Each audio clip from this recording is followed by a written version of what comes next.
নির্বাচিত হয়েছিলেন একটি সুন্দর দিন হওয়া, এটা একটা হাস্যস্পদ কথা।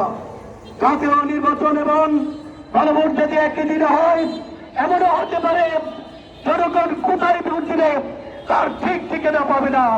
কোন কেন্দ্রে যদি গন্ডগোল লাগে, তাহলে ওই জাতীয় নির্বাচনের জন্য গন্ডগোলটা হয়েছে, অথচ ওই জুলাই সনদের জন্য যে গণভোট হয় না, এটাও গন্ডগোল হয়ে যাবে।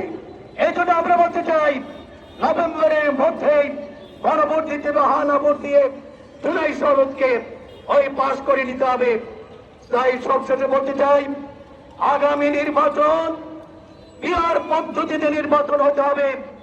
লুটেরা থেকে, সন্ত্রাস থেকে, চাঁদাবাজ থেকে, বাস স্ট্যান্ড থেকে, দখল থেকে মুক্ত হতে হলে ওই বিহার পদ্ধতি নির্বাচন হলেই সত্যিকার অর্থে জনগণ ওই সত্যভাবে, সুন্দরভাবে free and fair credible election দিয়ে হবে।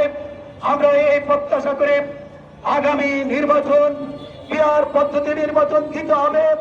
কুমিল্লাবাসীকে আমরা অনুরোধ জানাতে চাই, এই মন্ত্রীর নেতৃত্বে বিহার পদ্ধতির জন্য যদি বাজারে আরো জোরালো কর্মসূচি দিতে হয়, আমরা কুমিল্লাবাসীর সর্বস্তরের জনগণ এই বাজারে ঝাঁপিয়ে পড়ে আগামী নির্বাচনকে বিহার পদ্ধতি করার জন্য সরকারকে বাধ্য করব।